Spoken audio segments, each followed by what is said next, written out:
Se acerca el invierno, dijo Eddard Stark. Cuando pronunció sus célebres palabras en la serie de televisión Juego de Tronos, era más que el simple transcurrir de las estaciones. En lugar de durar solo 4 meses, el invierno en el reino de fantasía de Westeros podría ser un gran problema. Podría durar años, incluso décadas.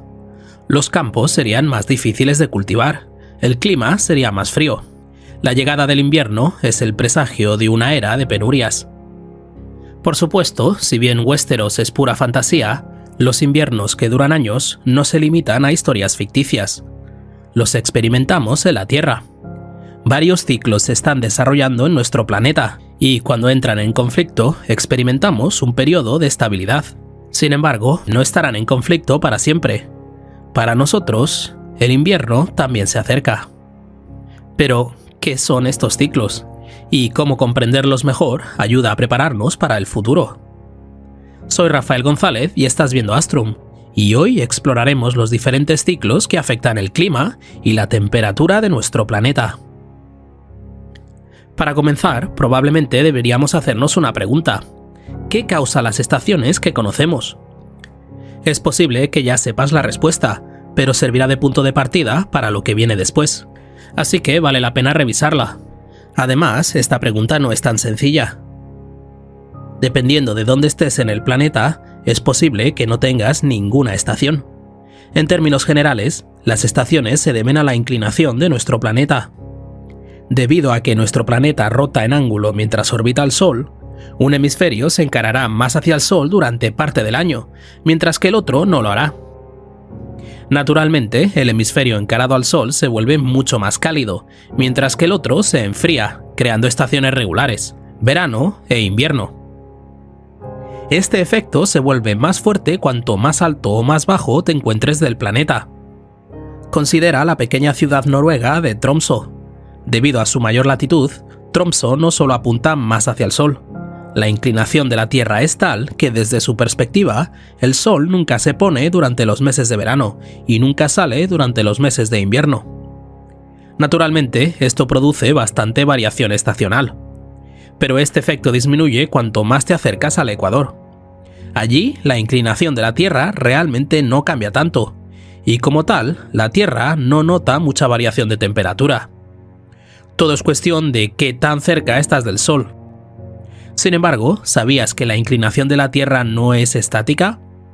Tampoco es lo único que influye en lo cálido o frío que estamos. Imagina por un segundo el modelo con el que estás familiarizado, de la Tierra girando alrededor del Sol en un bonito círculo, en plano con respecto al plano del sistema solar. En este modelo giramos alrededor del Sol debido a la gravedad del Sol, pero este modelo está demasiado simplificado. En realidad, el Sol no es la única fuente de gravedad que nos atrae. Muchos de los planetas tiran de nosotros, particularmente los grandes, como Júpiter, que tiene una masa 318 veces la de nuestro propio planeta, o Saturno, de 95 veces. Y nosotros a su vez tiramos de ellos. Como todos los planetas orbitan a diferentes velocidades alrededor del Sol, este constante tirar y soltar crea un baile delicado, mucho más complicado que un simple círculo. Esta interacción de gravedad creciente y decreciente tiene muchos efectos, como nuestra inclinación, nuestra órbita e incluso el plano elíptico. A grandes rasgos, estas variables han creado ciclos. Estos ciclos fueron descritos por primera vez por el geofísico y astrónomo serbio Milutin Milankovic en 1920, y por lo tanto se denominan ciclos de Milankovitch. El primer ciclo de este tipo es la forma cambiante de nuestra órbita. En el transcurso de un periodo de 100.000 años, la órbita de la Tierra alrededor del Sol se vuelve más y menos elíptica. Naturalmente, si nuestra órbita es más cercana a la de un círculo, nuestra distancia al Sol permanece relativamente constante y recibimos aproximadamente la misma cantidad de luz solar durante todo el año. Sin embargo, una vez que nuestra órbita se vuelve más elíptica, hay partes del año en las que estamos más lejos del Sol y por lo tanto más fríos, y partes en las que estamos más cerca y más cálidos. Da la casualidad de que el perihelio de la órbita de la Tierra, o la parte en la que estamos más cerca del Sol, ocurre aproximadamente el 3 de enero, mientras que el afelio, o la parte en la que estamos más alejados, ocurre aproximadamente el 4 de julio. Estoy grabando esto desde Europa, lo que significa que para mi hemisferio, enero es invierno. Así que para mí esto es bastante agradable. Aunque en este momento estamos en la fase de este ciclo en la que la órbita de la Tierra es más circular que elíptica, todavía experimentamos una diferencia del 7% en la cantidad de luz solar que recibimos en enero en comparación con julio. Esta diferencia de luz solar significa que los inviernos de mi hemisferio norte son más cálidos, mientras que nuestros veranos son más templados. En el hemisferio sur ocurre lo contrario. Debido a que están experimentando el verano durante esta fase más cálida, sus veranos se vuelven aún más cálidos, y los inviernos se vuelven más fríos. Y eso es solo en esta etapa del ciclo de Milankovitch de 100.000 años. A medida que la órbita de la Tierra se vuelve más elíptica, esa diferencia de luz solar del 7% se convierte en una diferencia del 23%. Esto parece en general un poco injusto para el hemisferio sur. El hemisferio norte se beneficia de este ciclo que estabiliza sus estaciones, mientras que hace que las estaciones del hemisferio sur sean más extremas. Sin embargo, no te preocupes, ya que hay otro ciclo en juego para equilibrar. Esta rotación estacional ocurre porque la inclinación de la Tierra es constante a medida que orbita. Excepto que no es constante. Poco a poco, el ángulo de rotación del eje de la Tierra también está cambiando. Se mueve como si dibujara un círculo en el cielo sobre él. Un ciclo que dura 26.000 años. Un resultado de esto es que, si bien nuestro eje actualmente apunta a la estrella polar o Polaris, este no será así en el futuro. Con el tiempo apuntará a diferentes estrellas antes de volver a apuntar nuevamente a Polaris. El otro resultado de esto es que dentro de 13.000 años, el hemisferio norte tendrá su verano en enero, mientras que en el hemisferio sur será Navidad. Entonces seremos nosotros los que experimentemos una variación estacional más extrema. Si bien los inviernos más duros son desagradables, no son Juego de Tronos. Comencé este vídeo describiendo inviernos que duran años. Estos también existen. Hay ciclos de Milankovitch que crean inviernos que duran miles de años. O, para ser precisos, hay ciclos de Milankovitch que crean edades de hielo o glaciaciones. No entendemos completamente cómo van y vienen las edades de hielo.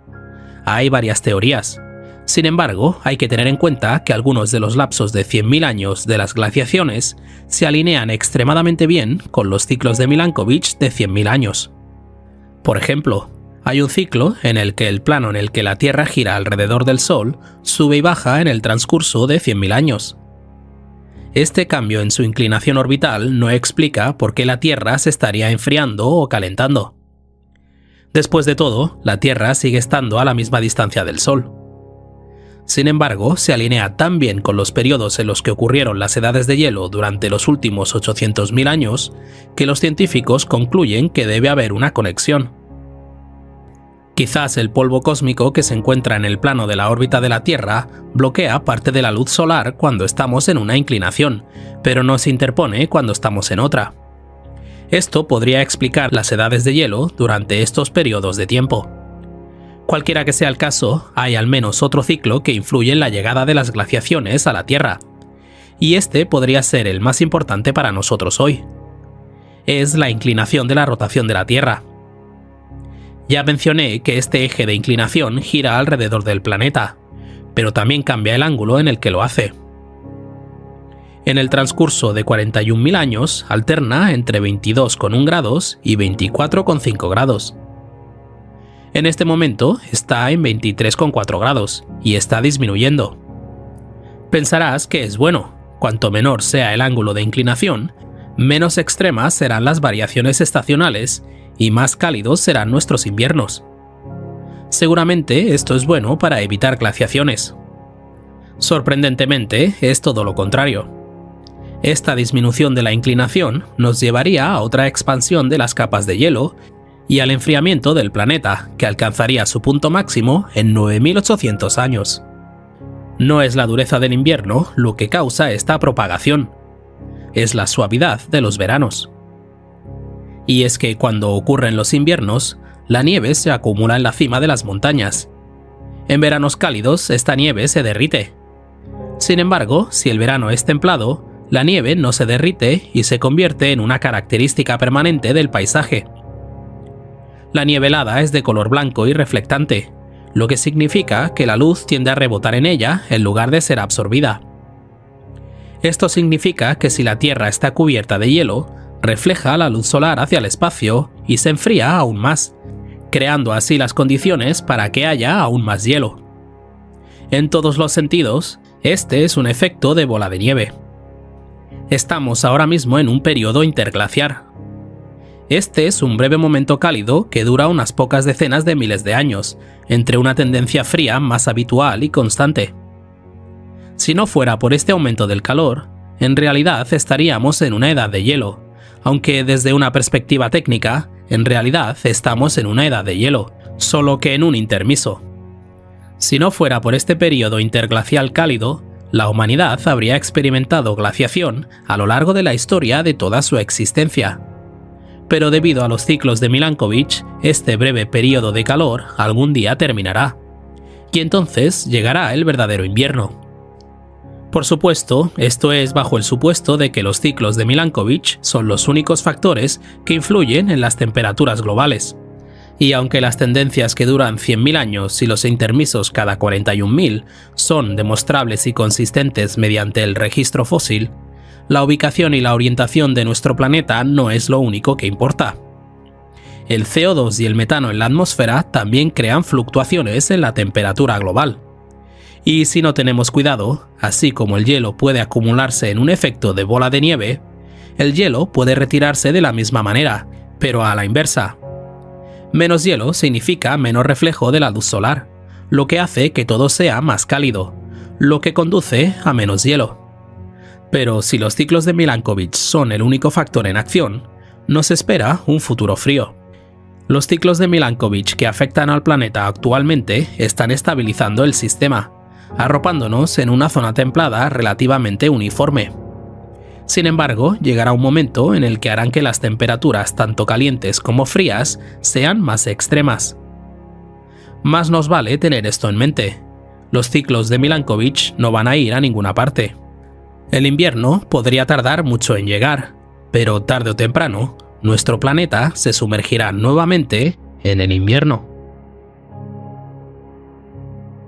El clima en la Tierra está lleno de variaciones cíclicas.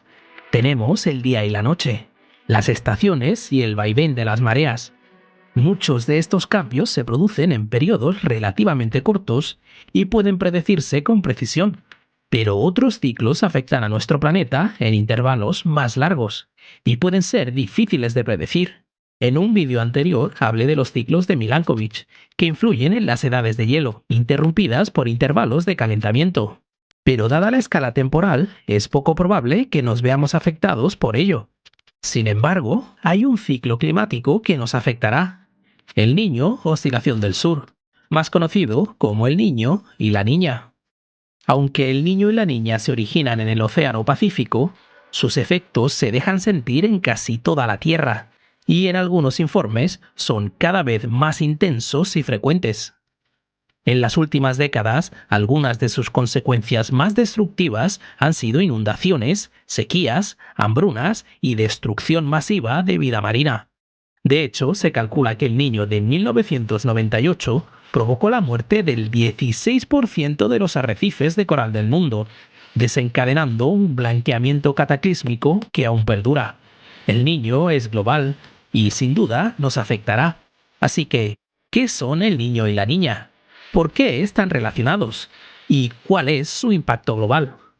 Si crees que el nombre del Niño suena más a cuento que a fenómeno científico, no vas desencaminado. En el siglo XVII, los pescadores observaron periodos de aguas más cálidas y escasa pesca que alcanzaba su punto álgido en Navidad. Lo llamaron el Niño de la Navidad. No fue hasta finales del siglo XIX y principios del XX cuando los científicos empezaron a conectar una serie de acontecimientos aparentemente desconectados y dispersos por todo el planeta. A mediados del siglo XX descubrieron que no se trataba de sucesos regionales, sino de fases de un fenómeno cíclico global llamado el Niño Oscilación del Sur. El ENSO fluctúa con un intervalo medio de 5 años, aunque el ciclo puede durar entre 2 y 7 años. Llevamos décadas siguiendo estos ciclos, pero existen desde hace mucho más tiempo. Para entender por qué se produce el Niño Oscilación del Sur, veamos primero lo que ocurre en el Océano Pacífico en condiciones normales. Los vientos soplan a lo largo del ecuador de este a oeste. Esto es producto del efecto Coriolis, causado por la rotación de la Tierra. Un dato curioso: si la Tierra no rotara, el aire circularía de norte a sur, de los polos de alta presión a la región más cálida y de baja presión del Ecuador. Y en realidad sí que circula desde los polos, pero se curva al acercarse al Ecuador, en una banda que se extiende 30 grados al norte y al sur del Ecuador, a veces conocida como las latitudes del caballo. El aire del hemisferio norte se desvía hacia el suroeste y el aire del hemisferio sur se desvía hacia el noroeste. Este canal de aire que se desvía hacia el oeste se denomina vientos alisios. Resulta que son no solo importantes si eres un lobo de mar del siglo XVIII. A medida que los vientos alisios soplan hacia el oeste a través del Océano Pacífico, arrastran el agua caliente de la costa de América del Sur hacia Asia. Y a medida que este agua cálida se desplaza hacia el oeste, agua más fría se eleva para reemplazarla, un fenómeno llamado afloramiento. Este agua fría es rica en nutrientes que alimentan el fitoplancton, que a su vez sustenta ecosistemas de peces y todo lo que se alimenta de ellos. Así que, como te imaginas, cualquier alteración de este sistema crea un efecto dominó sobre la vida marina. Si así son las condiciones normales en el Océano Pacífico, piensa en el Niño como una alteración de lo normal. Durante el Niño, los vientos alisios se debilitan. Al ralentizarse, el agua cálida que fluiría hacia Asia se acumula cerca de las costas americanas, lo que provoca una menor afluencia de agua fría. Esto a su vez crea una zona de aire y agua caliente más al este del Pacífico. Con menos afloramiento, los peces que se alimentan del fitoplancton emigran o mueren. La corriente en chorro del Pacífico que atraviesa Norteamérica se desplaza más al sur que normalmente.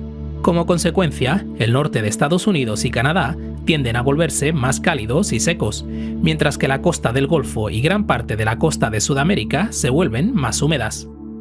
Perú y Ecuador tienen sus meses más lluviosos entre abril y octubre, y durante los años más severos del Niño, la lluvia y las inundaciones en esas regiones pueden ser catastróficas.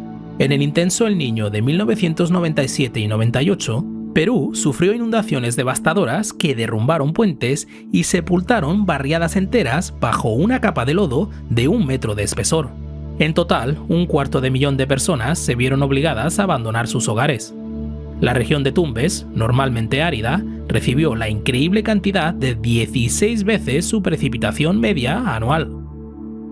Fuera de las Américas, el Niño desencadena una serie de efectos dominó que alteran significativamente el tiempo en todo el mundo. El aumento de las precipitaciones en Sudamérica suele coincidir con un pronunciado periodo de sequía en el sur de Asia y Australia. Se han registrado graves hambrunas en la India, y un retraso en los monzones de Australia puede provocar incendios forestales masivos. Debido a sus vastas extensiones de pastizales, los incendios forestales de Australia son algunos de los más destructivos de la Tierra, y hay preocupación por lo que podría producirse a finales de 2023. Hay mucho desasosiego, dadas las recientes tendencias de calentamiento. Tal vez recuerdes que en 2020, en un año sin el Niño, los incendios forestales provocaron escenas apocalípticas que dejaron carbonizados 50 millones de acres de tierra. Australia es literalmente un polvorín, sobre el que el Niño se cierne como un lanzallamas, por lo que las autoridades locales hacen bien en prepararse para lo peor. A escala mundial, la temperatura media de la superficie durante el Niño aumenta 0,1 grados centígrados. Pero no todos los efectos del Niño son intensos. Algunos pueden ser leves, algo que hay que tener en cuenta antes de entrar en pánico. En términos medios, el Niño dura de 9 a 12 meses, pero en raras ocasiones ha durado años. El clima mundial es un sistema bastante complejo, que responde a una serie de factores. Por eso, los efectos del Niño se entienden mejor en relación con lo que sería la línea de base, y por eso no hay 2 años del Niño iguales. La Niña es la cara opuesta del Niño Oscilación del Sur. Si el Niño es un fenómeno cálido, la Niña es un fenómeno frío, aunque algunas regiones experimentan un calentamiento. Como he mencionado antes, el niño se produce cuando los vientos alisios ecuatoriales amainan, pero durante la niña, los vientos alisios se vuelven aún más fuertes. Piensa en el niño como una alteración de lo normal, y en la niña como lo normal intensificado. Los vientos alisios transportan aún más agua cálida desde la costa de Sudamérica hacia Asia, lo que provoca un afloramiento de agua fría y rica en nutrientes cerca del continente americano. Para los caladeros, esto puede producir un frenesí alimentario, y si te gusta el salmón, estás de suerte. Durante la niña, las especies de agua fría, como el salmón, se aventuran en aguas cálidas, donde normalmente no pueden sobrevivir. Lo mismo ocurre con el calamar, por si te gusta más.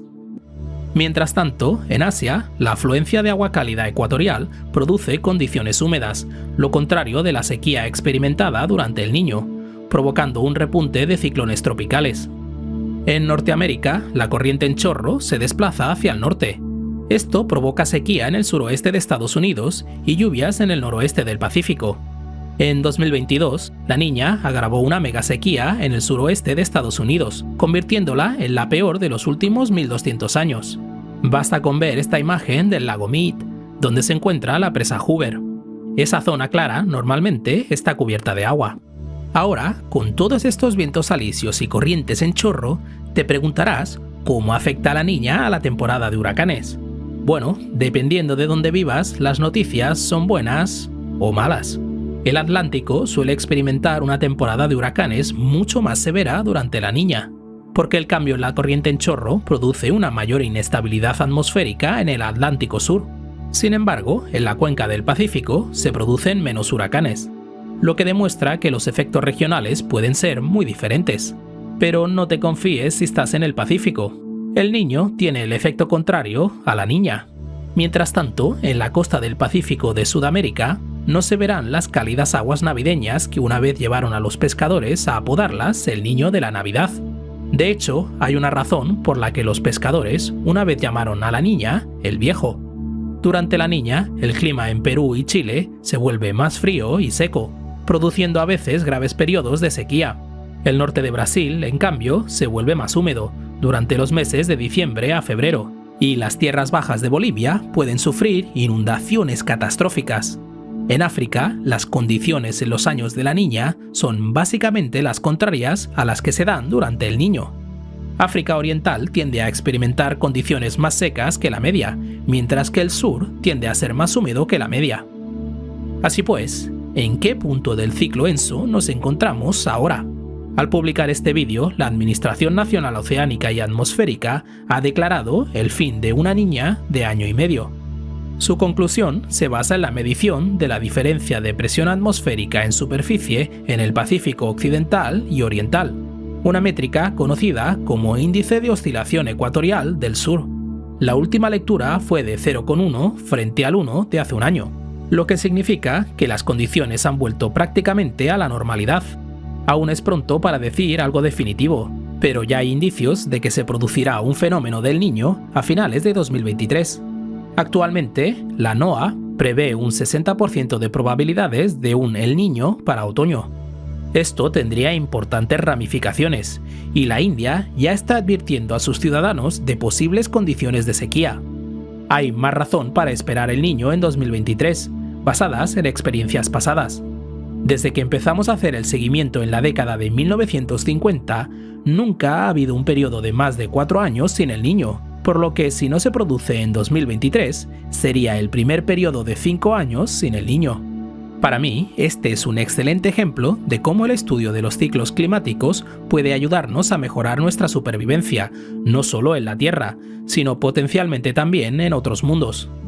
Porque uno de los aspectos fascinantes del ENSO es el nivel de conocimiento que obtenemos sobre los complejos sistemas climáticos de la Tierra. Comprender la interconectividad del clima de nuestro planeta será crucial si algún día queremos establecernos en otros planetas o incluso terraformarlos. Si los humanos emprendemos la enorme tarea de terraformar Marte, Mercurio, Venus o la Luna, o incluso un exoplaneta en otra parte de la Vía Láctea, nuestro éxito dependerá de nuestra capacidad para comprender los diversos factores que interrelacionan los sistemas climáticos y las biosferas. Ese día puede parecer lejano, pero no es demasiado pronto para empezar a soñar. Así que aquí lo tenemos. un manual en profundidad sobre el Niño Oscilación del Sur. El ENSO puede ser un ciclo muy destructivo para los humanos y la biosfera de nuestro planeta, pero la vida siempre se adapta. Lo más probable es que 2023 añada otra pieza al creciente corpus de documentación sobre estos fenómenos. ¿Te ha afectado el niño o la niña alguna vez? ¿Has notado algún cambio interesante en tu parte del mundo? Escríbemelo en los comentarios. Cuando hablé sobre los ciclos de Milankovitch, hice una referencia a Juego de Tronos, y no me di cuenta de lo acertada que era mi analogía. En esa serie de televisión, los ejércitos del Rey de la Noche en el norte están atrapados tras un gigantesco muro. Al igual que en la serie de televisión, resulta que en la Tierra existe una poderosa fuerza gélida en el norte, que pretende desbordar sus límites y precipitarse hacia el sur. Este inexorable invierno también es mantenido a raya por un poderoso muro, que permite a las naciones del sur disfrutar de unas condiciones relativamente apacibles. Y al igual que en la serie de televisión, ese muro acaba por romperse, en una oleada glacial que se extiende y congela todo lo que se encuentra en su camino. Puede que no reconozcas de qué estoy hablando. ¿Dónde está ese muro? ¿Y qué es el gélido invierno del que nos protege? La respuesta a la primera pregunta tiene un nombre peculiar: el chorro polar nocturno. Y resulta que el vórtice polar del que nos protege es un frío despiadado que no hay que subestimar. ¿Qué es el vórtice polar? ¿Y cómo nos protege de él el chorro polar nocturno? En realidad, hay dos vórtices polares, uno en cada polo del planeta. Y además, cada vórtice consta de dos partes: un vórtice polar troposférico, que gira en la sección de la atmósfera conocida como troposfera, desde el nivel del suelo hasta unos 10 o 15 kilómetros. Aquí reside el 75% de la masa total de la atmósfera. Por encima se encuentra el vórtice polar estratosférico, un fenómeno meteorológico técnicamente independiente que tiene su propio tamaño, ciclo estacional e influencia en el clima global. Cada uno de estos ciclones masivos se asienta sobre el polo, girando con la rotación del planeta, sus vientos alcanzando velocidades de 240 km por hora. ¿Por qué se producen estos vientos? La primera pista es la diferencia de temperatura. En lugares como el Ecuador, donde la luz solar es más concentrada, el aire se calienta y empieza a elevarse. Al hacerlo, crea una zona de baja presión debajo de él, que atrae aire de sus alrededores como una aspiradora gigante. Mientras tanto, en lugares como los polos, donde hace mucho más frío, el aire se contrae y desciende, creando zonas de alta presión, donde las moléculas de aire quieren expandirse, como un globo a punto de estallar. Así que, naturalmente, con estas dos fuerzas en juego, hay una tendencia a que el aire se precipite desde los polos hacia el Ecuador. Los vientos helados intentan escapar constantemente de los polos norte y sur. Sin embargo, este modelo está simplificado, ya que el viento no viaja en una línea recta continua desde el polo hasta el Ecuador. En cambio, como el aire del Ecuador se enfría y desciende mucho antes que el del polo, en torno a la latitud 30, y el aire de los polos se calienta y asciende mucho antes que el del Ecuador, en la latitud 60, hay 3 células de aire en cada hemisferio por las que circula el aire. Las células polares, las masas de aire situadas sobre los polos, y las células de Hadley, las masas de aire situadas sobre el Ecuador, circulan ambas impulsadas por la temperatura, como he descrito. Sin embargo, la célula intermedia, conocida como célula de Ferrel, no es impulsada por la temperatura. Como un engranaje, es arrastrada por la rotación de las otras dos células y gira en sentido opuesto a su movimiento. En términos de nuestro vórtice polar septentrional, esto significa que una vez que el aire del polo se dirige hacia el sur, se encuentra con viento más cálido que viaja en dirección opuesta. Y cuando dos frentes de aire de temperaturas diferentes se encuentran, chocan en vez de mezclarse. Así pues, el vórtice polar está atrapado, retenido, chocando contra los vientos que llegan de todas partes. Sin embargo, hay más factores. Si solo fuera eso, el aire frío del norte podría simplemente deslizarse por debajo del aire cálido del sur, sin quedar realmente atrapado en absoluto. Hay una segunda fuerza en juego que redirige esos vientos, haciéndolos girar en un vórtice que los mantiene dando vueltas alrededor de los polos en lugar de bajar hacia el Ecuador. ¿De dónde procede? Se debe a algo conocido como fuerza de Coriolis.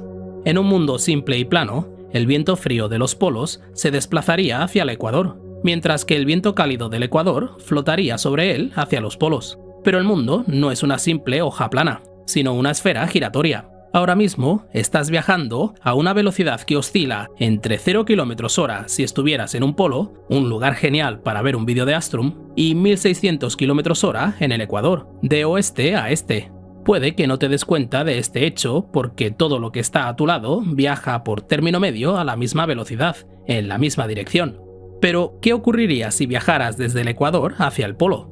La conservación del momento establece que seguirías viajando hacia el este a la misma velocidad que antes, pero de repente la Tierra bajo ti no viaja tan rápido. Recuerda que en el polo tendrías cero inercia hacia el este, simplemente girarías lentamente. Si mantienes toda tu inercia hacia el este desde el ecuador y viajas hacia el polo, de repente, comparado con todo lo demás, parecerá que viajas hacia el este realmente rápido. En la práctica, esto significa que el aire que viaja hacia un polo desde el ecuador, ya sea hacia el polo norte o hacia el sur, no irá en línea recta, sino que a grandes distancias empezará a curvarse hacia el este. Este aire que se desplaza rápidamente hacia el este es la causa de las corrientes en chorro. Existen al menos 4 de ellas, a caballo entre las células de Hadley, las células de Ferrel y las células polares. La corriente en chorro subtropical se encuentra entre las 2 primeras y es un poco más débil, pero las corrientes en chorro que nos interesan son las corrientes en chorro polares, que rodean el aire gélido que se desarrolla en los polos norte y sur. Estas bandas de aire rodean el globo en una trayectoria casi continua, un poco por debajo del límite entre la troposfera y la estratosfera. Solo tienen unos pocos kilómetros de profundidad, pero pueden tener cientos de kilómetros de ancho, y en su seno el viento puede viajar a 400 km/h. Como recordatorio, más de 120 km/h es alcanzar el nivel de los huracanes. La corriente en chorro alrededor del polo sur es bastante estable. Sus potentes vientos anulan a los vientos polares que intentan salir de la masa de aire polar, batiéndolos y arrastrando a toda la célula polar hacia un enorme vórtice que se extiende por la Antártida. En este punto, un observador perspicaz podría haber advertido un fallo en este modelo. Si la conservación del momento significa que el aire que va del ecuador hacia el polo vira hacia el este, ¿por qué el aire que va del polo hacia el ecuador no hace exactamente lo contrario? Tiene un momento nulo y se desplaza hacia zonas que tienen un momento considerablemente mayor. Comparativamente, debería quedarse atrás rápidamente, pareciendo que empieza a girar hacia el oeste. Esto es cierto, pero el viento frío tiene que enfrentarse a mucha más fricción cuando empieza a deslizarse por debajo del frente cálido y luego se arrastra a nivel del suelo. Esto parece ralentizarlo lo suficiente como para que la corriente en chorro lo anule. Sin embargo, es importante tener en cuenta esta tensión en juego, ya que adquiere mucha más importancia en el chorro polar nocturno. El chorro polar nocturno es la corriente en chorro que limita el vórtice del polo norte. Concretamente, limita el vórtice polar estratosférico, manteniéndolo bajo control durante la parte más fría del año para el norte, la noche polar. Aquí, durante los meses de invierno, el sol está ausente del cielo por completo, creando temperaturas aún más gélidas. Curiosamente, este clima más frío crea una diferencia de presión más profunda entre el aire alrededor del polo y el aire más al sur, lo que en realidad refuerza el chorro polar nocturno, por lo que durante la parte más fría del año, este aire helado suele estar bien contenido. Sin embargo, esto no siempre es cierto. Hay cosas que pueden perturbar la corriente. Hay ciertas zonas, como el límite entre el mar y la tierra, o la presencia de una gran montaña, que pueden causar perturbaciones en el viento. Los entornos costeros crean sus propios vientos, que pueden succionar corrientes en chorro, mientras que las montañas obligan a una corriente de aire a desviarse. Incluso otros fenómenos meteorológicos, como el Niño, del que hablé en otro vídeo reciente, pueden influir en la trayectoria que sigue la corriente en chorro.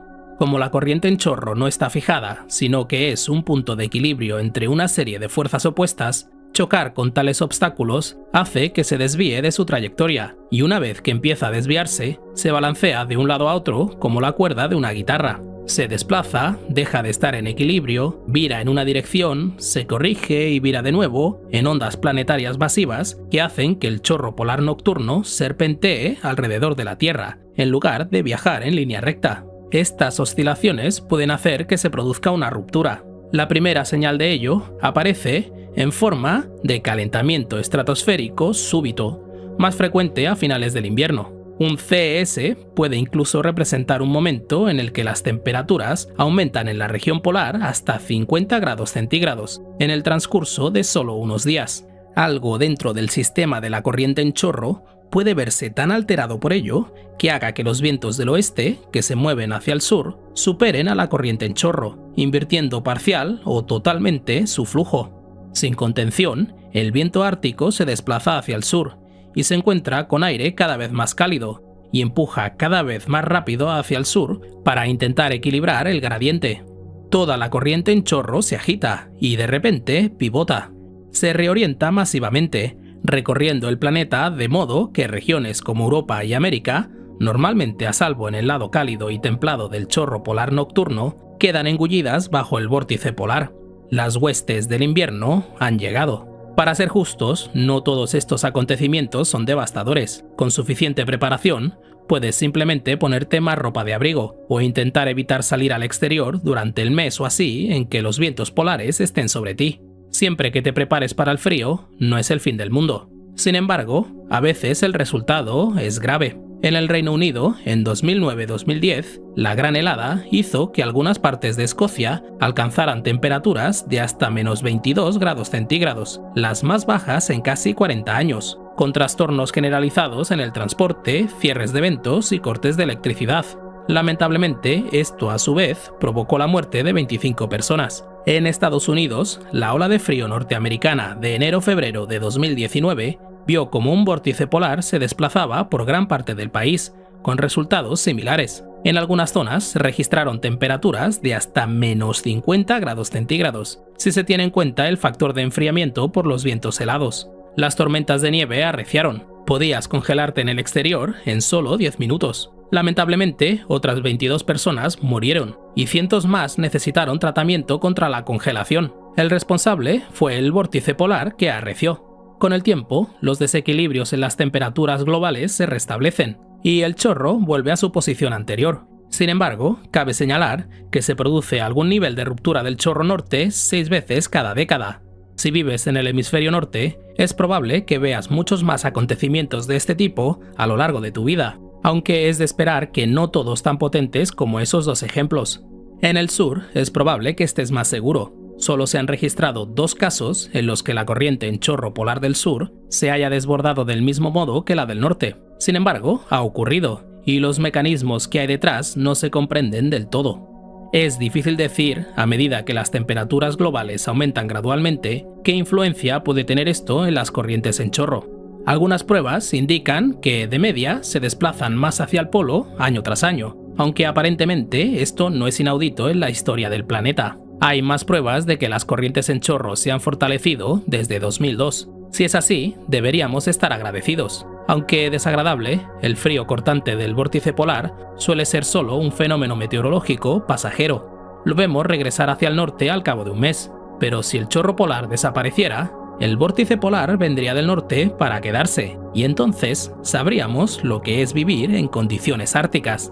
Cuanto más he aprendido sobre el tema, más he descubierto que los vientos de nuestro planeta son una fascinante maraña de fuerzas y efectos que se entrecruzan y tiran unos de otros, encontrando equilibrios y también cambiando constantemente de ritmos y patrones. Y sin embargo, lo hacen de forma prácticamente invisible. Suceden tantas cosas que no vemos aquí abajo en el suelo, simplemente porque el aire es, bueno, aire. Y sin embargo, he aquí su importancia. El chorro polar nocturno no es solo viento con un nombre peculiar, es un guardián protector, un muro contra el viento glaciar.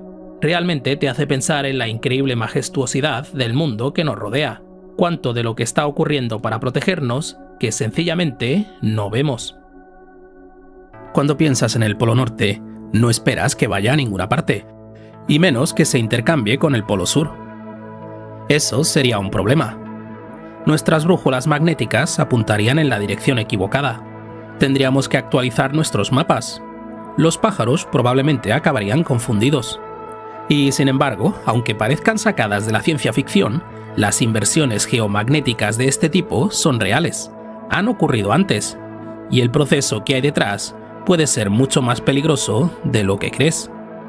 Para que quede claro, no son las reversiones en sí lo que son potencialmente peligrosas. Es la acumulación. Durante esos periodos, el campo magnético de la Tierra, el escudo alrededor de nuestro planeta que nos mantiene a salvo de la mortífera radiación solar, desciende hasta un 10% de su fuerza actual. Lo que llevó a un grupo de científicos en 2021 a predecir cambios climáticos y extinciones masivas, y a otros hablar de destrucción de satélites, fallos en las redes eléctricas y también lluvia radioactiva que caería por cientos o incluso miles de años. Esto asusta, y más si tenemos en cuenta que llevamos un par de cientos de miles de años de retraso con respecto a la próxima reversión geomagnética. Y según las fluctuaciones del campo magnético de la Tierra que los científicos están detectando ahora, es posible que ya haya comenzado la acumulación de una inversión geomagnética. Lo que nos lleva a preguntarnos, ¿debería preocuparnos? Empecemos por comprender de dónde procede el campo magnético de la Tierra. No es un hecho que un planeta tenga campo magnético. Los dos planetas que nos flanquean, Marte y Venus, no lo tienen, y sin embargo la Tierra sí lo tiene, lo cual es genial, ya que es probable que la vida no hubiera podido surgir aquí sin campo magnético. Gracias a la envoltura protectora de este campo, la mortífera radiación solar se desvía lejos de la superficie del planeta, permitiendo que los seres vivos florezcan sin que toda esa radiación descomponga nuestro ADN, causando mutaciones y cánceres. Los científicos siguen tratando de averiguar todas las particularidades de por qué algunos planetas tienen campos y otros no. Pero la principal teoría actual es que el núcleo de la Tierra actúa como una dinamo gigante. Es un principio de la física que se pueden utilizar campos eléctricos para crear campos magnéticos y viceversa. Este es el principio según el cual funcionan las centrales eléctricas. Mover un imán a través de una bobina hace que empiece a fluir una corriente eléctrica, ya que ese campo magnético cambiante ejerce una fuerza sobre los electrones allí presentes. Del mismo modo, el movimiento de los electrones crea un campo magnético, que se forma en círculos perpendiculares alrededor de la dirección del movimiento, de acuerdo con la ley de inducción de Faraday. Pero la forma en que esto se aplica al núcleo de la Tierra es un proceso delicado y complicado. Para empezar, nuestro núcleo tiene que ser al menos parcialmente líquido, lo que afortunadamente sí es. Por encima del núcleo interno sólido que se encuentra en el corazón de nuestro planeta, hay un núcleo externo líquido donde la presión no es lo suficientemente alta como para mantener las cosas en estado sólido. Sin embargo, en el núcleo externo hace mucho calor, 6000 grados Celsius en su punto más caliente, tanto que rivaliza con la temperatura de la superficie del Sol, lo que, combinado con la menor presión en comparación con el núcleo interno, es más que suficiente para mantener el hierro y el níquel que lo componen fluyendo. La temperatura desciende a medida que te alejas del centro de la Tierra. Así empieza la circulación. El material conductor caliente de las regiones más cálidas y profundas del núcleo externo asciende, luego se enfría y vuelve a descender, creando bucles y corrientes de material que fluye. Comienza así a generarse nuestro campo eléctrico. Pero si hay muchos de estos bucles de flujo, que en teoría debería, ¿por qué nuestra Tierra solo tiene un polo norte y otro sur? ¿No estarían los campos magnéticos por todas partes? Pues bien, se cree que hay una fuerza adicional en juego que toma todos estos campos y los unifica, alineándolos en la misma dirección. El efecto Coriolis. La teoría de la dinamo afirma que el efecto Coriolis hace que estos flujos de hierro no suban y bajen como líneas rectas, sino como espirales.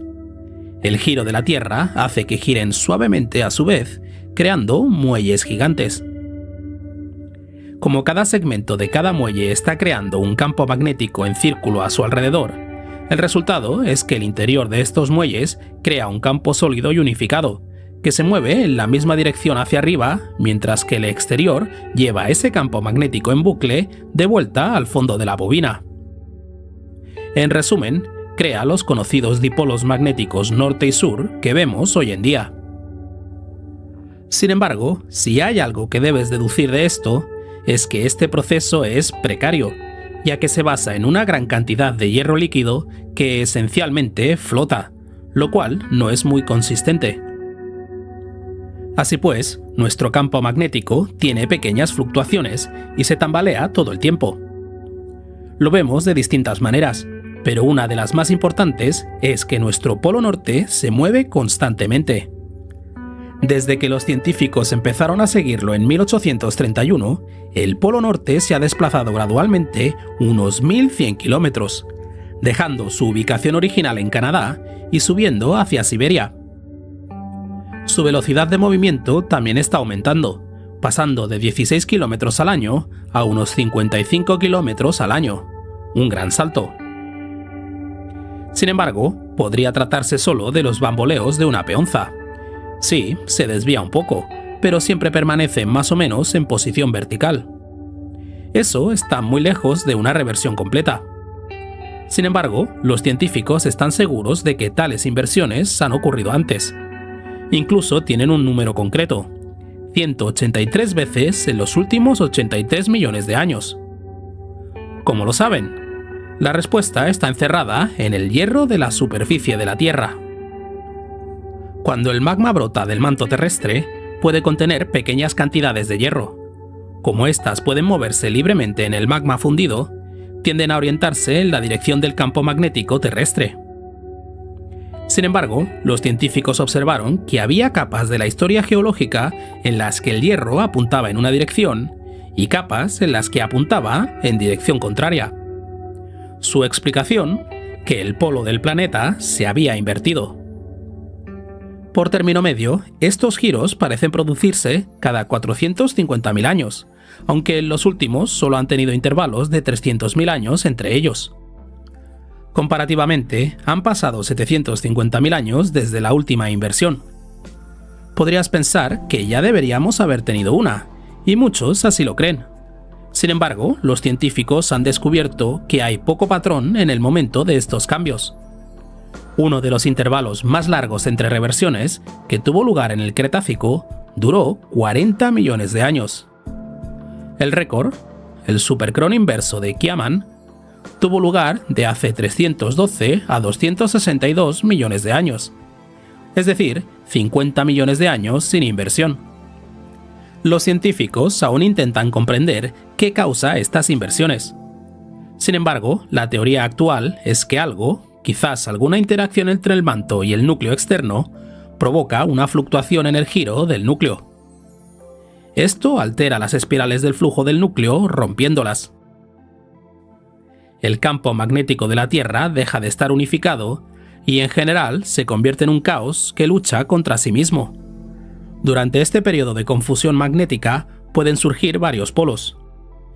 Aunque con el tiempo las cosas se asientan y las espirales se reafirman, parece aleatorio en qué sentido lo harán, lo que significa que aproximadamente la mitad de las veces nuestro polo norte magnético reaparece sobre el sur geográfico. Esta reafirmación puede tardar entre 1000 y 10.000 años. De acuerdo, pero ¿sería realmente el fin del mundo? ¿Qué importancia tiene esto? Bueno, durante ese periodo antes de que los polos se reafirmen, el campo magnético de nuestra Tierra desciende hasta un 10% de su fuerza actual. En teoría, esto podría dejarnos mucho más vulnerables a toda la radiación solar que nos lanza el espacio. Veríamos auroras que llegarían mucho más al sur. Aumentarían las tasas de cáncer de piel. Nuestros satélites se encontrarían sin suficiente protección. La radiación freiría sus circuitos, estropeándolos, apagándolos y potencialmente incluso haciéndolos caer lentamente fuera de órbita. Nuestra red eléctrica sería mucho más vulnerable a las tormentas solares, lo que podría dejar sin electricidad a grandes segmentos de la población. Sin electricidad ni comunicación por satélite, sería un golpe devastador para nuestra civilización. Podría ser peor que eso. Un equipo de investigación de la Universidad de Nueva Gales del Sur en Sydney investigó una de las reducciones más recientes del campo magnético, el evento de la Shams. Un bamboleo temporal de 800 años en lugar de un vuelco completo, y lo relacionó con las extinciones masivas de megafauna en Australia, incluida la muerte del diprotodón, wombats gigantes australianos, y del procoptodón golía, canguros gigantes. Las oscilaciones de este tipo se conocen como excursiones geomagnéticas, no como inversiones completas, y se producen en periodos de tiempo mucho más cortos. Sus periodos de transición pueden durar tan solo 200 años en lugar de 10.000, lo que los hace de más difícil adaptación para las especies. En su estudio de 2021, argumentaron que hubo un pico en los niveles de radiocarbono atmosférico causado por el colapso del campo magnético de la Tierra, lo que indica cambios climáticos que podrían haber provocado estas extinciones. La cronología se alinea de forma incómoda. Pero ¿hasta qué punto son reales estos riesgos? Sinceramente, es algo ambiguo. Un punto a favor es que, aparte de este estudio reciente, no hay indicios de que las inversiones del campo magnético hayan coincidido nunca con episodios de extinción masiva. Parece que muchas inversiones han ido y venido sin afectar en absoluto a la vida animal o vegetal. E incluso en este estudio, dichas extinciones masivas parecen haber tenido un alcance limitado. Los investigadores no afirman que se tratara de un fenómeno global. Otras partes del mundo no se vieron afectadas, ni siquiera durante el evento de la Shams. Parece que pudo producirse una tormenta perfecta, en la que las condiciones específicas de Australia la hicieron más vulnerable a la radiación solar. En cuanto a nuestra sociedad global, merece la pena señalar que estos cambios magnéticos tardarían muchas generaciones en completarse, incluso a su mayor velocidad. Esto sería lo suficientemente lento como para que pudiéramos aceptar nuestra nueva realidad. Si nuestros satélites no tienen suficiente blindaje, tendríamos tiempo de construir algunos mejor protegidos. Si la radiación solar se convierte en un riesgo mayor, podríamos permanecer más tiempo en interiores. La crema solar podría ser más potente para mitigar el riesgo de cánceres. Y según la NASA, aunque nuestro campo se debilitara considerablemente, no es que nos quedáramos sin protección. Nuestra propia atmósfera puede atrapar la radiación, lo que significa que seguiríamos a salvo de los vientos solares y la radiación cósmica, al menos hasta cierto punto. El ozono de nuestra atmósfera tardaría mucho más de 10.000 años en desaparecer. Pero me sorprendería que no hubiera al menos cierta agitación, al menos mientras nos adaptamos a vivir bajo un campo magnético reducido. Los grandes cambios en el funcionamiento de una sociedad siempre son dolorosos. Y esto no es totalmente hipotético. ¿Sabías que el campo magnético de la Tierra se ha ido debilitando constantemente durante los últimos 200 años? Harían falta otros 1300 años para que desapareciera por completo. Así que hay tiempo de sobra para que detenga su actual tendencia a la baja y no hay razón para pensar que no se trate de un bamboleo temporal. Pero además, también hay que tener en cuenta la anomalía del Atlántico Sur, una sección del campo magnético de la Tierra que ya está mostrando signos de debilitamiento significativo, que cubre la mayor parte del espacio situado sobre Sudamérica y el Atlántico. Puede que esta zona no influya en la vida terrestre, pero es lo bastante peligrosa como para haber frito satélites y amenazado a astronautas. El telescopio Hubble tiene que apagarse cada vez que la atraviesa. Imagínate eso, pero en todo el planeta. Es lo que podríamos experimentar mientras se invierten los polos. Preocupantemente, la anomalía del Atlántico Sur no ha dejado de crecer desde que empezamos a registrarla, lo que posiblemente sugiere que se aproxima otra excursión geomagnética como la de la Shams, o que se viene una reversión de los polos de la Tierra. Si ocurre, probablemente no será algo que acabe con nuestra civilización, pero si el estudio sobre la megafauna australiana es correcto, tampoco carecerá de repercusiones. Podrían extinguirse especies. Los humanos tendrán que adaptarse a un entorno espacial muy diferente y más peligroso. Es interesante conocer las inversiones geomagnéticas y sus posibles impactos en el planeta. Pero aunque no es probable que veamos ocurrir una en nuestra vida, para las generaciones que vienen, podría resultarles mucho menos hipotético. Podrían poner su mundo patas arriba. Si te dijera que los ciclos del Sol pueden afectar a tu vida, podrías pensar que me estoy alejando de la astronomía y acercando a la astrología. Pero permíteme que te lea el horóscopo. Aunque no soy un oráculo, voy a predecir basándome en el estado del Sol que en los próximos años es más probable que sufras peor salud, tecnología menos fiable, clima más cálido y menos nuboso y posiblemente otras influencias sorprendentes. Aunque hay mucha gente en el mundo que cree que se puede adivinar el futuro estudiando la posición de las estrellas y los planetas, no es una postura que yo apoye en este canal. Me interesa más la belleza del espacio y los mecanismos que explican cómo es. Pero a veces hay algo de verdad, incluso en las supersticiones. ¿Y cómo lo sé? Porque resulta que el Sol, esa gigantesca bola de fuego en nuestro cielo, no es solo un lugar del que obtenemos nuestra energía. La ciencia empieza a demostrar que sus ciclos de 11 años podrían ser el reloj que mide el ritmo de vida en nuestro planeta con su tic-tac, tic-tac. No es de extrañar que el Sol influya en la vida aquí en la Tierra. Al fin y al cabo, es el origen de la vida. La vida en la Tierra necesita energía para funcionar, y el Sol es quien la suele proporcionar. Luz para las plantas, plantas para los herbívoros, herbívoros para los carnívoros, hasta la cima de la cadena alimentaria. Es difícil encontrar algo en la Tierra que pueda vivir sin nuestro Sol. Pero más allá del regalo de su energía vital, es fácil pensar que el Sol es bastante estático. Sin embargo, esto es una ilusión. El Sol cambia constantemente. Con el avance de la ciencia y la posibilidad de protegerse del resplandor del Sol, fue posible estudiar su superficie. Ya en 1610 quedó claro que el Sol era un mar hirviente y cambiante de plasma, que a menudo apenas podía contenerse. A pesar de la intensa fuerza gravitatoria que lo mantiene unido, las reacciones nucleares que tienen lugar en su núcleo son tan calientes, alcanzando los 15 millones de grados Celsius en su centro, que el plasma burbujea y estalla en su superficie, provocando erupciones solares que arden en todas direcciones. Las manchas solares, parches oscuros de la superficie del Sol llenos de intensos campos magnéticos y que pueden tener entre 1600 y 160.000 kilómetros de diámetro, se forman, mueven y desaparecen.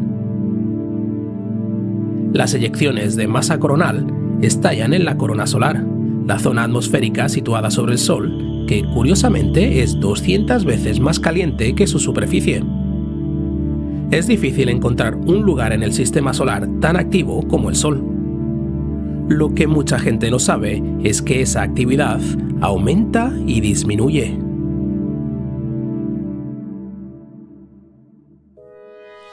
El Sol funciona según un ciclo de 11 años que alterna un periodo de baja actividad, el mínimo solar, con un nivel mucho más alto, el máximo solar, y viceversa.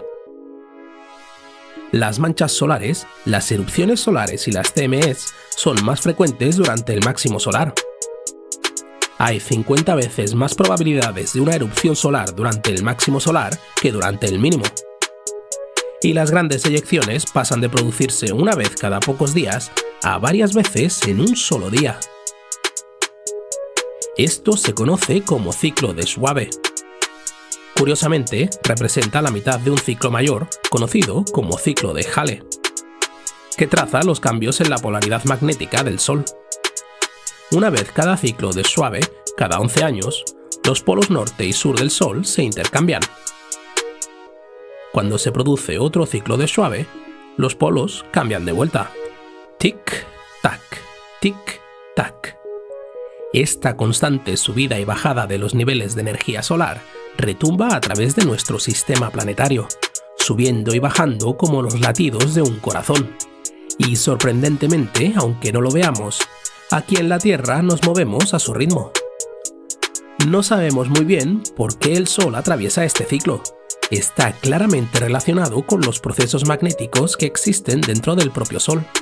Sin embargo, aunque hemos observado estos ciclos durante los últimos 200 años y hemos visto pruebas de su influencia en la Tierra durante los últimos 10.000, todavía no estamos cerca de averiguar por qué el ciclo del Sol tiene una duración de ese particular periodo de tiempo y no otro. ¿Qué fuerza lo impulsa? A falta de otra respuesta obvia, algunos científicos han intentado relacionar la longitud orbital de Júpiter, también de unos 11 años, con esta duración del ciclo, pero podría tratarse fácilmente de una coincidencia. Aunque Júpiter representa 2,5 veces la masa combinada de todos los demás planetas del Sistema Solar y sin duda ejerce cierta atracción gravitatoria sobre el Sol, su órbita no puede explicar las variaciones, aparentemente aleatorias, que experimenta el ciclo solar. Gran parte de lo que ocurre en el interior del Sol es un misterio para nosotros, pero su influencia sobre la Tierra eso es mucho más fácil de ver. Empezando por el espacio que nos rodea. El espacio es cada vez más importante para la civilización moderna, por lo que no debería sorprendernos que las erupciones y tormentas solares que salen del Sol con mayor regularidad repercutan en la tecnología ahí arriba. Los científicos son capaces de predecir la llegada de una tormenta solar, conocida como tormenta geomagnética, cuando llega a la Tierra, con días o incluso semanas de antelación. Esto permite a los astronautas refugiarse en lugares seguros para protegerse de las radiaciones, así como apagar los delicados equipos de los satélites para evitar que se achicharren. Esto es importante, ya que la radiación solar puede provocar corrientes eléctricas inesperadas en el cableado, sobrecargando los sistemas que no están en modo seguro. Pero hay otro aspecto de las tormentas geomagnéticas que quizás no esperes. Toda esa radiación tiene un impacto en la propia atmósfera. La calienta, aunque solo sea un poco. Al calentarse, la atmósfera se expande, lo que repercute en nuestros satélites. En el espacio no hay fricción, por lo que los objetos pueden orbitar prácticamente para siempre. Bueno, esto no es del todo cierto, y los satélites en órbita terrestre baja, de vez en cuando, unas 4 veces al año, necesitan gastar combustible para corregir sus órbitas, ya que hay una pequeña cantidad de atmósfera ahí arriba. Pero cuando se produce una tormenta geomagnética, la atmósfera se expande hacia arriba, y los satélites tienen que maniobrar cada 2-3 semanas para no caer por la repentina fricción. Y esto no siempre es suficiente. En 1989 se produjo una tormenta geomagnética tan potente que hizo caer del cielo a la misión del Máximo Solar de la NASA, ya que el aumento de la atmósfera frenó repentinamente al satélite. Irónicamente, la misión había estado estudiando las erupciones solares. No se trata de un incidente aislado. El NORAD, Mando Norteamericano de Defensa Aeroespacial, tiene que reubicar cientos de satélites después de cada tormenta geomagnética, ya que quedan fuera de sus antiguas órbitas. La radiación también puede influir en nuestra ionosfera, llenándola de plasma cargado. Esto puede tener un ligero efecto de lente en nuestros sistemas GPS, reduciendo su precisión de 1 metro a más de 10 metros. La próxima vez que mires en Google Maps y pienses que estás una calle más allá de donde te encuentras, la culpa puede ser de una tormenta geomagnética. Nuestras redes eléctricas se preparan cada 11 años para el repunte de estos fenómenos, para evitar sobrecargarse. Los radioaficionados y los pilotos de líneas aéreas descubren que su alcance de radio de alta frecuencia disminuye significativamente, ya que las ondas de radio se desvían o incluso son bloqueadas completamente por una ionosfera más potente. Como predije en mi horóscopo, todo esto implicará una tecnología menos fiable, y se espera que el próximo máximo solar llegue pronto, en 2025, lo que me hace confiar bastante en mis predicciones. Esto tiene algunos aspectos positivos. A medida que el clima espacial se vuelve más turbulento en algunas partes del mundo, como Canadá, aumenta el número de auroras que bailan por el cielo. Los cazadores de auroras informan de un aumento de los avistamientos, que pasan de unas pocas veces al año a hasta 2 veces al mes durante las partes más energéticas del ciclo de 11 años del Sol. Hasta aquí la influencia del Sol en el espacio y en nuestra tecnología. Podría pensarse que ahí se acaba todo. El ciclo solar puede influir en nuestros dispositivos, pero no va a hacer mucho a los organismos, ¿verdad? Si piensas eso, te equivocas. No en vano el resto de mi horóscopo menciona una peor salud. Cada vez hay más pruebas de que los ciclos del Sol pueden incluso influir en los ecosistemas y en las propias especies, incluidos los humanos. Algo de esto es fortuito. Cuando el ciclo de Schwabe está en el mínimo solar, el Sol ejerce menos presión a través de sus vientos solares, lo que significa irónicamente que nuestra heliosfera nos protege menos de la radiación cósmica. Esta forma de radiación es muy energética, pero afortunadamente rara vez atraviesa nuestra atmósfera por esa misma razón, ya que es probable que sea absorbida o desviada por las moléculas de aire. Sin embargo, basta con que llegue a la atmósfera para producir un efecto. Existe la teoría, aunque todavía está lejos de ser probada, de que esta radiación adicional podría crear puntos en la atmósfera que sembrarían nubes adicionales, influyendo en nuestro clima. Y aunque esto no ocurra, durante el máximo solar, el clima espacial que incide en nuestra atmósfera puede elevar ligeramente las temperaturas globales. Como predije al principio, un calentamiento del clima. No mucho, todo hay que decirlo, menos de medio grado. Y la temperatura siempre acaba volviendo al punto de partida. Pero es suficiente para que lo noten las especies sensibles a la temperatura. Por ejemplo, para decidir cuándo empezar la época de apareamiento. Los estudios sobre aves han demostrado que en los años más cálidos tienden a poner los huevos antes. Curiosamente, un estudio publicado en 2009 por investigadores de los Países Bajos llegó a demostrar que en los tiempos de puesta de los herrerillos también se veían afectados por el número de manchas solares que se producían, algo que incluso a los investigadores les resultaba difícil de explicar. No es que los pájaros puedan mirar al sol para ver cuántas manchas solares hay. Sin embargo, parece existir un vínculo, según los 5 grupos de nidificación que se examinaron. No es algo que afecte solo a los herrerillos, ni siquiera a especies como las palomas mensajeras, sensibles a las fluctuaciones magnéticas, que vuelan por diferentes rutas según el momento del ciclo de 11 años en que se encuentren. Me refiero al último punto mencionado del horóscopo, la mala salud. Existen numerosos estudios sobre cómo puede influirnos los ciclos solares.